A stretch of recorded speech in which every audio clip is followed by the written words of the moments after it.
यही कहना चाहता हूं कि अब वक्त नहीं है।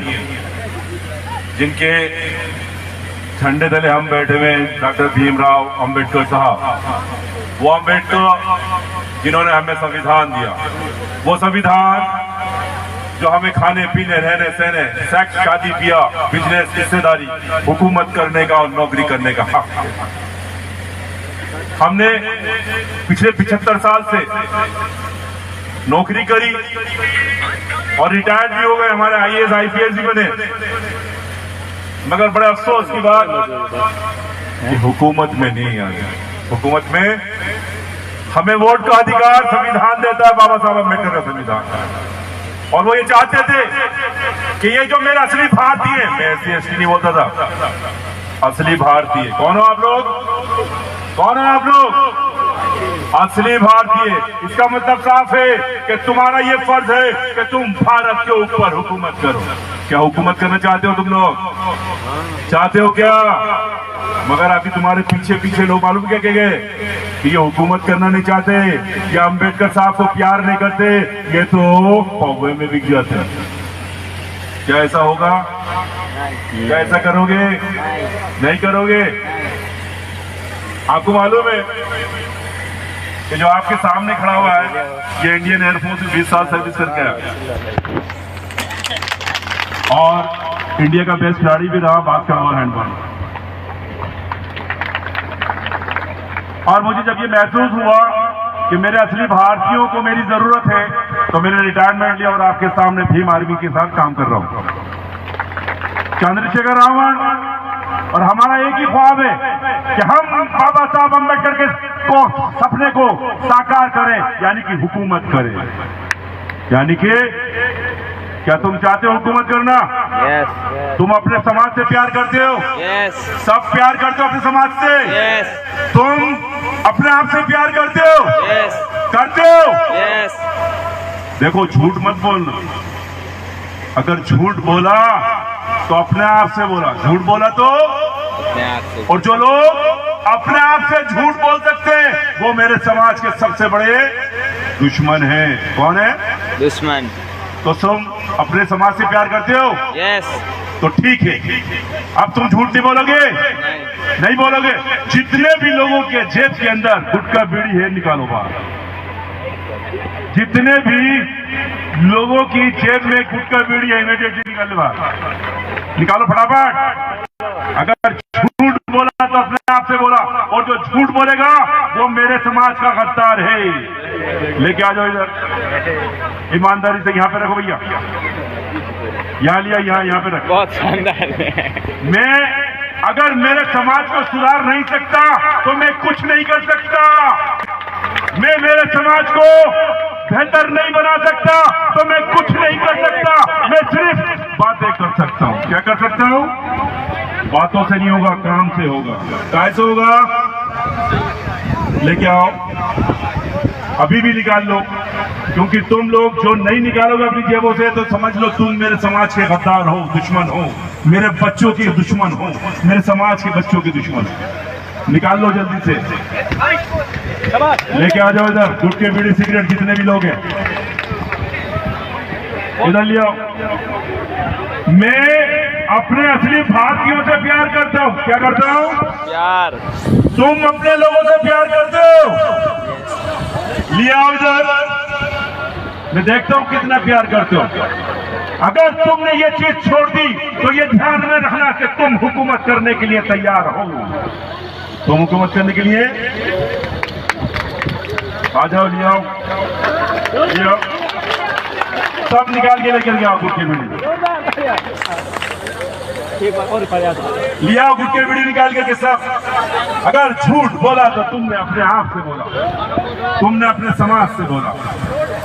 अगर तुम ये चाहते हो कि तुम्हारी आने वाली नस्लें बहुत अच्छी बने, मजबूत बने, मेरे जैसी बने, चाहते हो तो गुटके बीड़ी लेकर के आओ फटाफट, लेके आओ फटाफट, निकाल लो सारे के सारे। आ गई? निकाल लिया? लेके आओ भाई, लिया। बहुत अच्छी बात, बहुत अच्छी बात, बहुत अच्छे, बहुत अच्छे। इसका मतलब साफ समझ लो तुम मेरे लोग बहुत अच्छे लोग हैं। मेरे लोग अगर उनको कहो कि गलत मत करो तो गलत नहीं करेंगे। इसका मतलब साफ है कि अब हम आगे बढ़ेंगे। अब हम आगे सुन लो बाबी, सुन लो बाबी।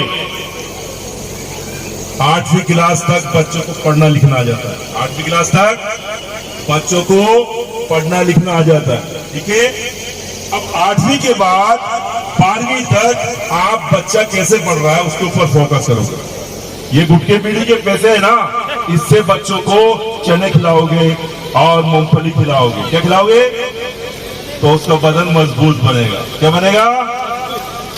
12वीं तक अगर वो पहुंचता है और 10वीं से 12वीं के बीच में वो 5-7 किलोमीटर दौड़ेगा भागेगा, 5-7 किलोमीटर दौड़ेगा भागेगा, तो फिजिकल फिट हो जाएगा। फिजिकल हो जाएगा। 12वीं तक जैसे क्लियर करेगा तो कांस्टेबल आराम से बनता। कांस्टेबल से एयरफोर्स पुलिस में आराम से बनता। 30-35 हजार रुपए मिलते। एयरफोर्स में जा सकता है एज ए एयरमैन, नेवी में जा सकता है एज ए सीमैन और आर्मी में सिपाही। समझ लो इस चीज को। सिर्फ 12वीं के बाद सिर्फ ये है 30-35-40 हजार रुपए की नौकरी जो आपको 12वीं के बाद ही मिलती है। अब जब तुम ये और तुम्हारे बच्चे 12वीं के बाद सीधे सर्विस में चले जाएंगे तो तुम्हारे में ताकत आएगी नहीं आएगी? अरे आएगी ना, आएगी। तो तुम्हारा क्या फर्ज है कि तुम आज से ये दिमाग में बिठा लो कि तुम्हारे गांव के अंदर जो बच्चे हैं उनके ऊपर तुम फोकस करोगे और सुबह उनको दौड़ाओगे, भगाओगे और उनको खिलाओगे पिलाओगे, ठीक है। काय का पैसा चाहिए मुझे? सिर्फ ये गुटके बीड़ी का काय का पैसा चाहिए, दूसरा पैसा नहीं चाहिए मुझे, सिर्फ गुटके बीड़ी का। 100 रुपए आप लोग गुटके बीड़ी में डेली खर्च कर देते होगे, कर देते हो। तो एक महीने में कितने हुए? 3000 रुपए। भाई साहब फ्री कोचिंग क्लासेस लगा लेंगे अपने इलाके के अंदर। फ्री कोचिंग क्लासेस अपने बच्चों के लिए लगा लेंगे। लगा सकते नहीं लगा सकते? लगा सकते नहीं लगा सकते? देख लो आप। ईसाइयों का धर्म ग्रंथ क्या है? बाइबल है ना। मनुवादियों का, सनातनियों का धर्म ग्रंथ क्या है? रामायण, महाभारत, वेद, जिसमें तुम्हें शुद्ध कहा जाता है। क्या कहा जाता है? ठीक है।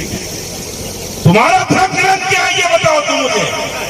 संविधान जो इन सब के ऊपर है और ये कहता है कि जिसको जो धर्म मानो खुद के मानो, मगर मेरे भारत में धर्म के नाम पे अराजकता नहीं फैलाने देंगे। धर्म के नाम पे हमारे भारत में अराजकता नहीं फैलाने देंगे। इसका मतलब साफ है। क्या हमारा धर्म ग्रंथ क्या है? और जो संविधान से खिलवाड़ करेगा उनसे हम जंग लड़ेंगे। उनसे हम, जो संविधान से खिलवाड़ करेगा, अबे क्या खाते नहीं हो क्या?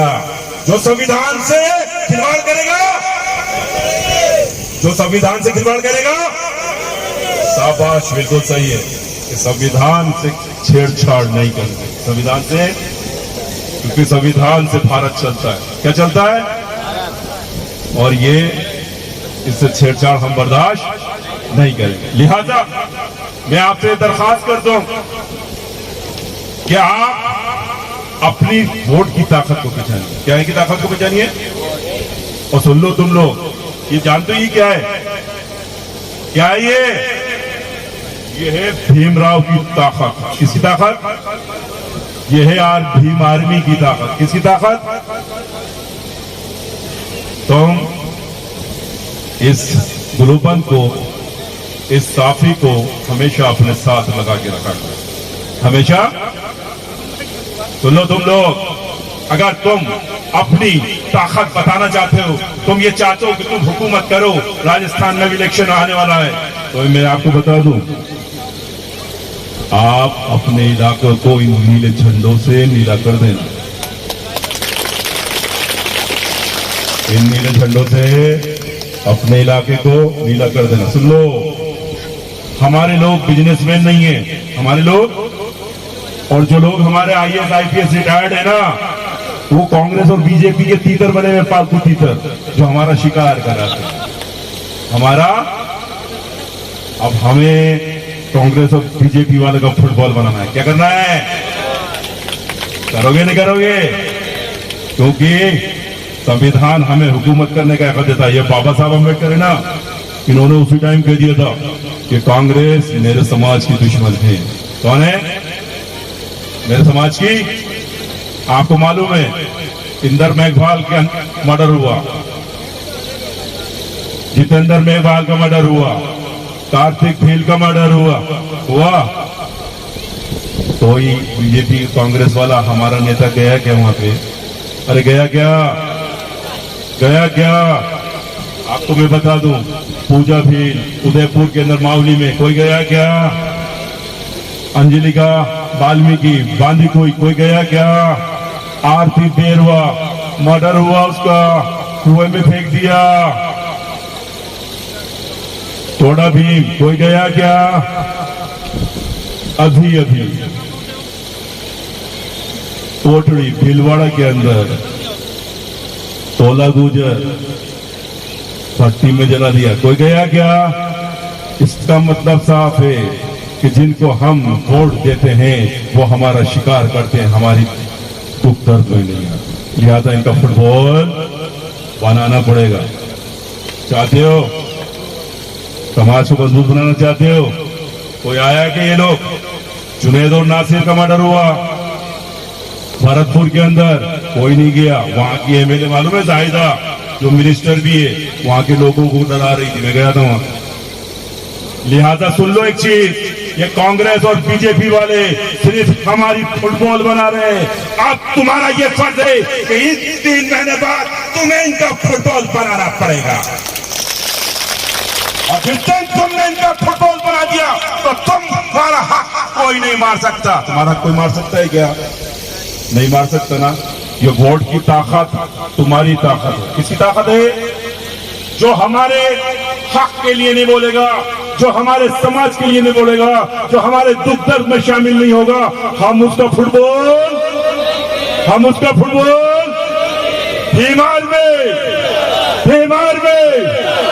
हमारे चंद्रशेखर रावण जो हमारे सदर है, हमारे अध्यक्ष, 20 अगस्त को मानसरोवर जयपुर में आ रहे हैं हुकूमत के लिए, हमें जगाने के लिए।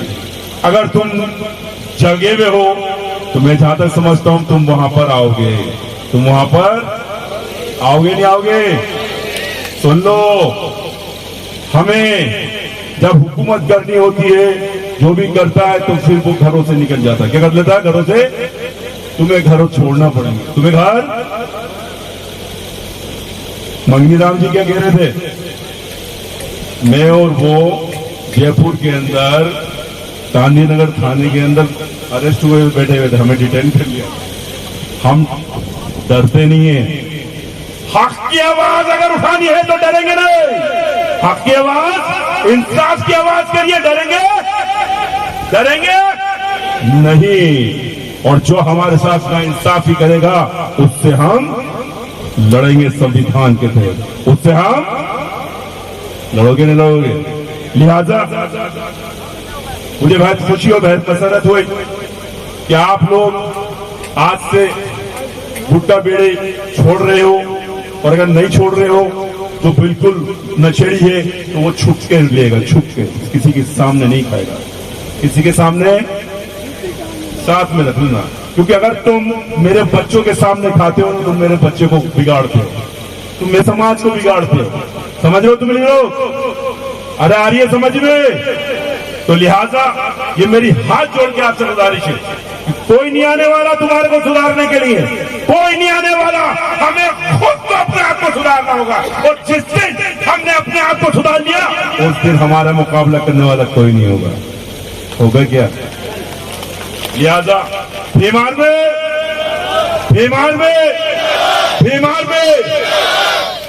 एक दरखास्त दोबारा कर रहा हूं कि आप अपने इलाकों को, ये मत सोचना कि ये कौन ला के देगा। आप मार्केट में जाइएगा, नीला धान ले लीजिएगा और उसका गमछा बना लीजिए और दे दीजिएगा, ठीक है? नीला कर दो। हकीकत में बता रहा हूं, हम लोग हुकूमत करने वाले लोग हैं। कौन हो गए? सुन लो, ये नीला जैसे ही हमारे कंधे पे आता है, गले पे आता है, तो कोई मुझसे ये नहीं पूछेगा कि मैं कौन सी जाति का हूं। कोई भी मुझसे सिर्फ वो ये कहेगा कि मेरा भाई है, चाहे से वो रेगर है, चाहे से वो मेघवाल है, चाहे से वो खटीक है, चाहे से वो मुसलमान है, चाहे से वो गुज्जर है।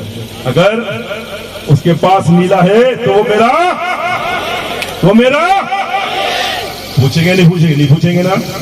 इसलिए लोग ये कहते हैं कि हम जात पात के अंदर फंसे पड़े हुए हैं। जात पात में ये नीला हमें जात पात से आजादी दिलाता है। कैसा आजादी दिला रहा है? तुम चाहते हो जात पात से आजादी? अरे चाहते हो क्या? तो ये खासा ख्याल रख लेना, अपने कंधों पे ये नीला होना चाहिए। अपने कंधों पे रखोगे ना रखोगे? करोगे नहीं करोगे? अगर नहीं करोगे तो तुम ये समझ लेना कि तुम अभी भी जात पात कर रहे हो। क्या कर रहे हो? आ रही है समझ में तुम्हारे? और अगर तुमने ये नीला अपने कंधों पे रख लिया तो समझ लेना जात पात तुम खत्म कर दोगे। हमारे हाथ में है ना जात पात खत्म करना। अरे करना चाहते हो क्या? करना चाहते हो क्या? अगर करना चाहते हो तो ये कर दिया तो तुम हुकूमत भी करोगे। तुम हुकूमत में तुम अम्बेडकर का सपना साकार, तुम अम्बेडकर सपना करोगे तभी जब नीला करोगे। So nice of you, thank you very much. जय भीम, जय अम्बेडकर, जय संविधान।